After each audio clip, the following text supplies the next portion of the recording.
vamos juntos a leer en forma rápida el capítulo 8. Como hemos visto, es un capítulo extenso con muchos textos que, como decíamos recién, conocidos por cada uno de nosotros, muchos hemos memorizado. Y también en este capítulo encontramos una serie de conceptos que están por primera vez en la Escritura, obviamente después están apoyados por otros pasajes, conceptos con relación a nuestra salvación, nuestra relación con Dios y la vida cristiana. Encontramos acá una serie de conceptos que vamos a ir mencionando. Vamos entonces a leer rápidamente el capítulo 8 y luego vamos a mencionar algunas de estas verdades, de estas consideraciones. Leemos y dice en el capítulo 8 de Romanos: ahora pues ninguna condenación hay para los que están en Cristo Jesús, los que no andan conforme a la carne, sino conforme al Espíritu. Porque la ley del Espíritu de vida en Cristo Jesús me ha librado de la ley del pecado y de la muerte. Porque lo que era imposible para la ley, por cuanto era débil por la carne, Dios, enviando a su Hijo en semejanza de carne de pecado y a causa del pecado, condenó al pecado en la carne, para que la justicia de la ley se cumpliese en nosotros, que no andamos conforme a la carne, sino conforme al Espíritu. Porque los que son de la carne piensan en las cosas de la carne, pero los que son del Espíritu en las cosas del Espíritu. Porque el ocuparse de la carne es muerte, pero el ocuparse del Espíritu es vida y paz. Por cuanto los designios de la carne son enemistad contra Dios, porque no se sujetan a la ley de Dios, ni tampoco pueden. Y los que viven según la carne no pueden agradar a Dios. Mas vosotros no vivís según la carne, sino según el Espíritu, si es que el Espíritu de Dios mora en vosotros. Y si alguno no tiene el Espíritu de Cristo, no es de él. Pero si Cristo está en vosotros, el cuerpo en verdad está muerto a causa del pecado, mas el Espíritu vive a causa de la justicia. Y si el Espíritu de aquel que levantó de los muertos a Jesús mora en vosotros, el que levantó de los muertos a Cristo Jesús vivificará también vuestros cuerpos mortales por su Espíritu que mora en vosotros. Así que, hermanos, deudores somos, no a la carne, para que vivamos conforme a la carne, porque si vivís conforme a la carne, moriréis. Mas si por el Espíritu hacéis morir las obras de la carne, viviréis. Porque todos los que son guiados por el Espíritu de Dios, estos son hijos de Dios.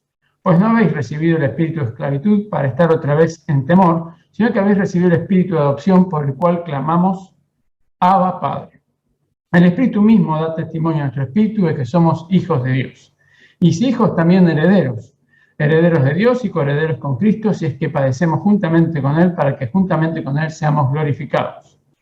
Pues tengo por cierto que las aflicciones del tiempo presente no son comparables con la gloria venidera que en nosotros ha de manifestarse. Porque el anhelo ardiente de la creación es el aguardar la manifestación de los hijos de Dios. Porque la creación fue sujetada a vanidad, no por su propia voluntad, sino por causa del que la sujetó en esperanza. Porque también la creación misma será libertada de la esclavitud de corrupción a la libertad gloriosa de los hijos de Dios. Porque sabemos que toda la creación gime a una y aún está en dolores de parto hasta ahora, y no solo ella, sino también nosotros mismos, que tenemos las primicias del Espíritu. Nosotros también gemimos dentro de nosotros mismos, esperando la adopción, la redención de nuestro cuerpo. Porque en esperanza fuimos salvos, pero la esperanza que se ve no es esperanza, porque lo que uno ve, ¿a qué esperarlo? Pero si esperamos lo que no vemos, con paciencia lo aguardamos. Y de igual manera el Espíritu nos ayuda en nuestra debilidad, pues que hemos de pedir como conviene, no lo sabemos. Pero el Espíritu mismo intercede por nosotros con gemidos indecibles. Mas el que escudriña los corazones sabe cuál es la intención del Espíritu, porque conforme a la voluntad de Dios intercede por los santos. Y sabemos que a los que ayudan a Dios, todas las cosas les ayudan, a los que aman a Dios, todas las cosas les ayudan a bien. Esto es, a los que conforme a su propósito son llamados, porque a los que antes conoció, también los predestinó para que fuesen hechos conforme a la imagen de su Hijo, para que Él sea el primogénito entre muchos hermanos. Y a los que predestinó, a estos llamó, y a los que llamó, a estos también justificó, y a los que justificó, a estos también glorificó. ¿Qué pues diremos a esto? Si Dios es por nosotros, ¿quién contra nosotros? El que no escatimó ni a su propio Hijo, sino que lo entregó por todos nosotros, ¿no nos dará también con Él todas las cosas? ¿Quién acusará a los escogidos de Dios? Dios es el que justifica. ¿Quién es el que condenará? Cristo es el que murió, más aún, el que también resucitó, el que además está a la diestra de Dios, el que también intercede por nosotros. ¿Quién nos separará del amor de Dios, de Cristo? ¿Tribulación, o angustia, o persecución, o hambre, o desnudez, o peligro, o espada? Como está escrito, por causa de ti somos muertos todo el tiempo, somos contados como ovejas de matadero. Antes bien, en todas estas cosas somos más que vencedores por medio de aquel que nos amó, por lo cual estoy seguro que ni la muerte, ni la vida, ni ángeles, ni potestades, ni principados, ni potestados, ni lo presente, ni lo porvenir, ni lo alto, ni lo profundo, ni ninguna otra cosa creada nos podrá separar del amor de Dios que es en Cristo Jesús, Señor nuestro. Este pasaje, como habíamos visto el martes pasado, es la continuación de esta crisis que vive el apóstol, que narra el apóstol, al verse él en su interior en una pugna entre su antigua naturaleza y su nueva naturaleza.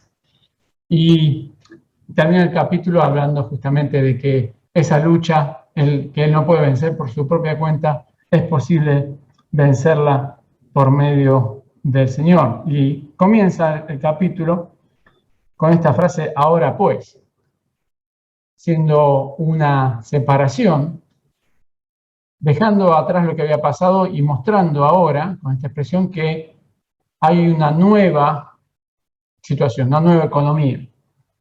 Dice, conocemos el pasaje de 2 Corintios 5, 17, que habla que de modo que está en Cristo, nueva criatura es, las cosas viejas pasaron y aquí todas son hechas nuevas. Y en este capítulo, esta palabra nueva no aparece en forma explícita, pero nos encontramos con por lo menos 21 nuevas cosas que podemos deducir como consecuencia de nuestra nueva relación, para la redundancia, con el Señor. Este capítulo, ya vamos a avanzar sobre esas nuevas cosas que reemplazan a las viejas. En este capítulo nos encontramos con una de las personas de la Trinidad que están tomando una relevancia que hasta este momento en las cartas o en la Biblia no encontramos. El Espíritu Santo en este capítulo toma, vamos a ver una serie de acciones y una serie de funciones que hasta ese momento nos eran, como dijimos, desconocidas y que vamos luego a través del resto de la palabra confirmar, a tal punto que en este capítulo el Espíritu Santo es mencionado 13 veces, algunas, no sé, es una forma repetitiva, pero en el concepto de la frase, pero son 13 veces. En tanto que en los capítulos anteriores, solamente el Espíritu Santo es mencionado 3 veces, en Romanos 1, en Romanos 5 y en Romanos 7. Y luego de la carta, en el resto de la carta, lo encontramos otras 6 veces más. Quiere decir que en solo este capítulo encontramos más de la mitad de las veces donde Pablo hace referencia al Espíritu Santo de Dios y nuestra relación con el creyente. Es un capítulo que vamos a ver cuáles son algunas de las funciones y algunos de los impactos y efectos que tiene el Espíritu Santo.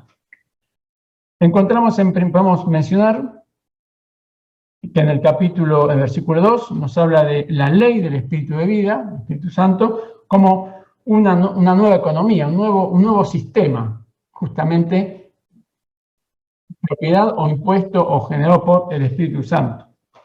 Después encontramos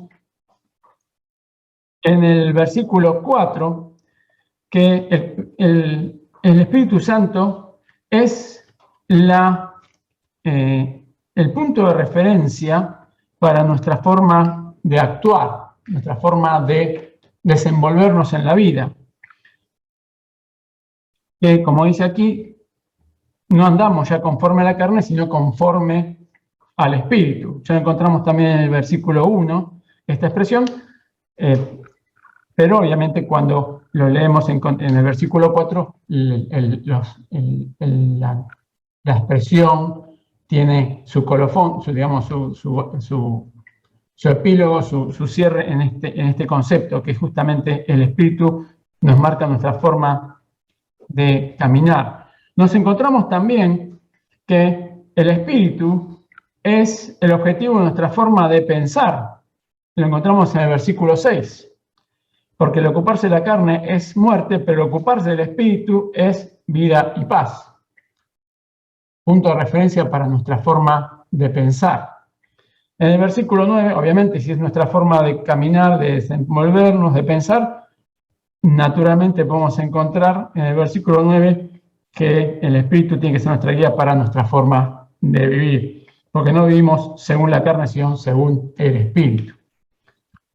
Era una consecuencia natural de todas ellas, de ese lineamiento que ya el Espíritu estaba marcando en nuestra vida, como hijos de Dios. Pero ese lineamiento lo encontramos gracias a que en el versículo 11 encontramos este pasaje que es uno de los que también conocemos en forma más particular y específica, este capítulo que habla de que el Espíritu Santo es un habitante de nuestro ser. El Espíritu dice, mora en nosotros. El Espíritu Santo mora en nosotros. Es nuestra forma de caminar, nuestra forma de pensar, nuestra forma de vivir. Mora en nosotros y como consecuencia, obviamente, es el elemento, el motor por el cual podemos hacer morir las obras de la carne, en lo que dice el versículo 13. Porque si vivís conforme a la carne, moriréis, mas si por el Espíritu hacéis morir, las obras de la carne, viviréis.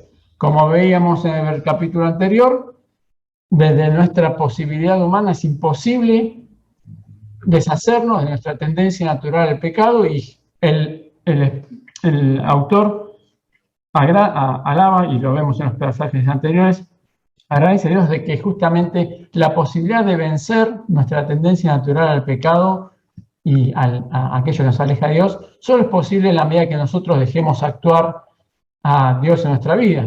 Y el Espíritu Santo, como leemos en Efesios, es la forma de nosotros medirnos en el modo en que nosotros dejamos actuar a Dios. En la medida que somos llenos por el Espíritu Santo, que somos controlados, guiados, influenciados por el Espíritu Santo de una manera análoga en la cual, como leemos en el pasaje en Efesios, el vino tiene efecto sobre la persona y la domina y la controla. En una figura similar nos habla justamente que el Espíritu Santo es el que nos logra guiar a aquella vida que el Señor quiere, que está justamente respaldado por lo que encontramos en el capítulo 8, versículo 14. Todos los que son guiados por el Espíritu de Dios. El Espíritu Santo es entonces nuestra guía. El Espíritu Santo encontramos en el versículo 16 que es un testigo. Es alguien que nos atestigua y que nos asegura de que somos hijos de Dios. El Espíritu mismo da testimonio a nuestro espíritu que somos hijos de Dios. El Espíritu Santo que tenemos en nosotros encontramos en el versículo 23, que es justamente su morada en nosotros, es la garantía de que finalmente un día habrá de perfeccionarse, de culminarse nuestra redención cuando el Señor nos venga a buscar o partamos a su presencia. En un pasaje similar encontramos en Efesios 1:14, cuando habla que el Espíritu son las arras, la garantía, el pago por adelantado, por así decirlo. Leemos entonces en el 23, tenemos las primicias del Espíritu, y no solo ella, sino también nosotros mismos, que tenemos las primicias del Espíritu. Nosotros mismos gemimos dentro de nosotros mismos esperando la adopción, la redención de nuestro cuerpo.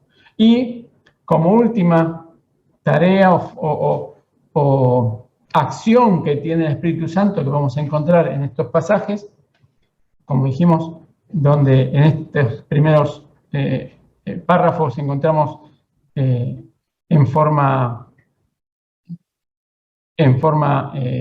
profusa la cantidad de funciones y atributos y tareas que el Espíritu Santo tiene en nosotros. Nos habla justamente de que el Espíritu Santo intercede por nosotros con gemidos indecibles. El Espíritu Santo intercede en nuestras oraciones.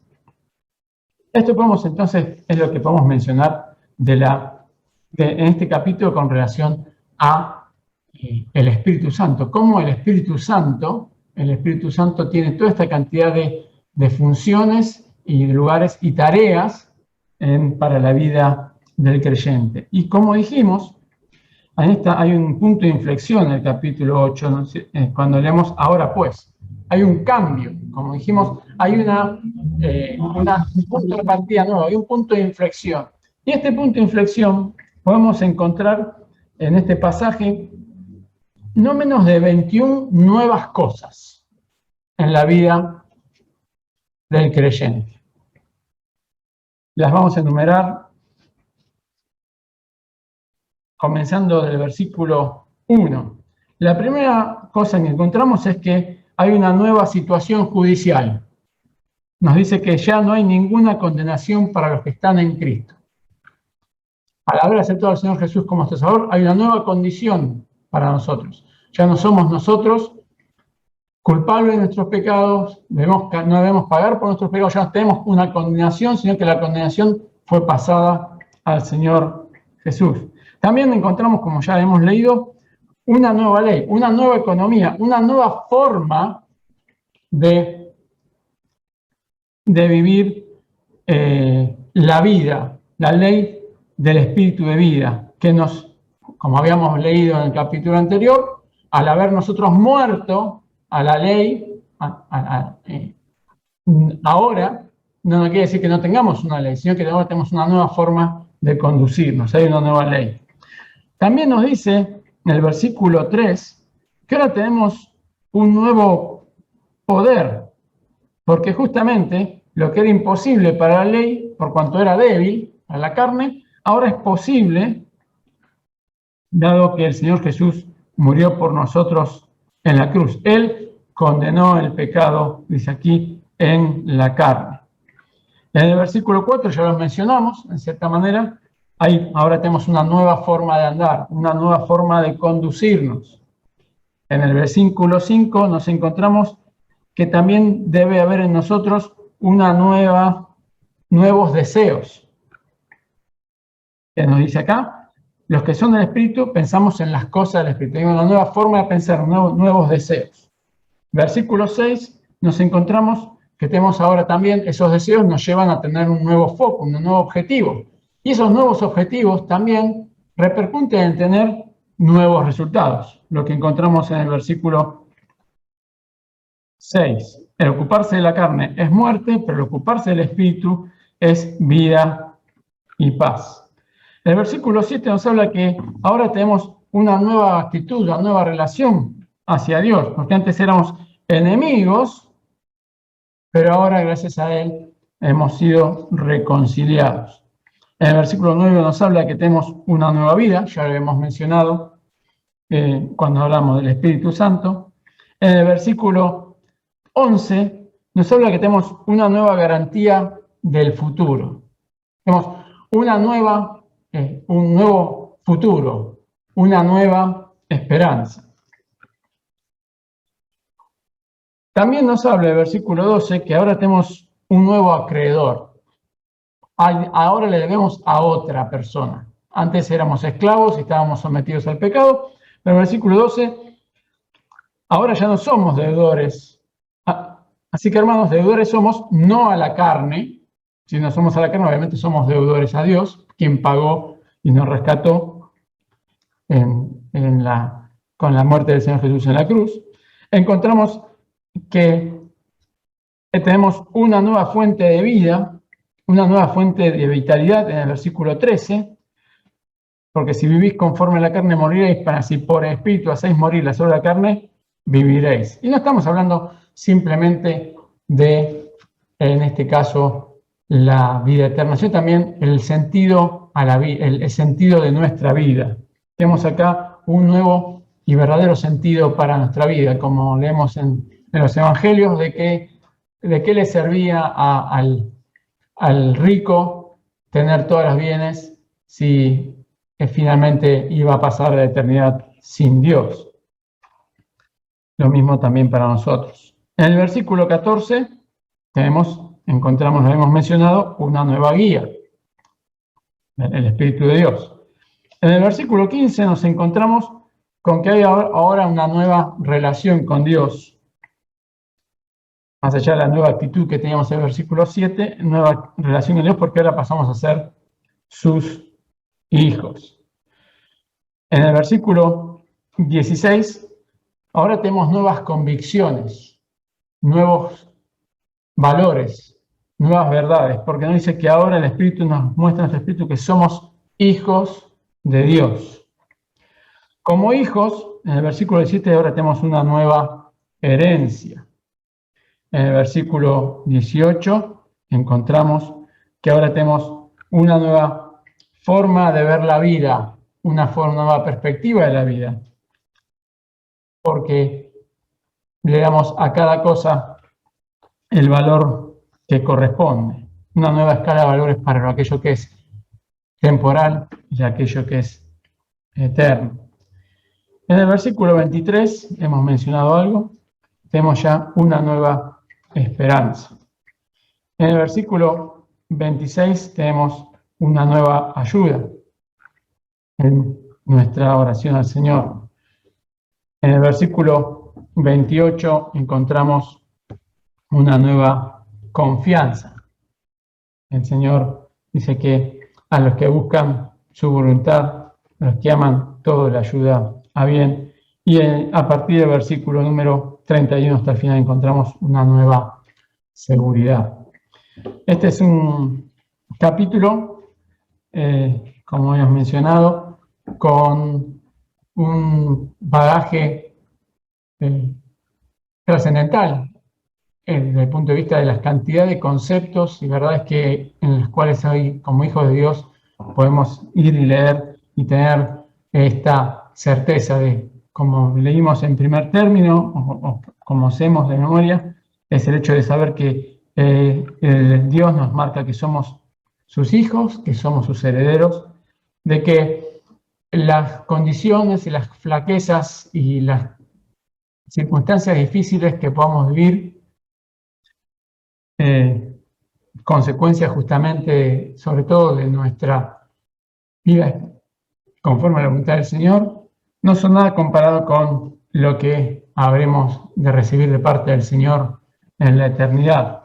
Y que también, como leemos en el capítulo, al finalizar el capítulo, aún pasando por las pruebas más difíciles y dolorosas que podemos tener, tenemos una doble certeza, una doble consolación. En primer lugar, la consolación de saber que la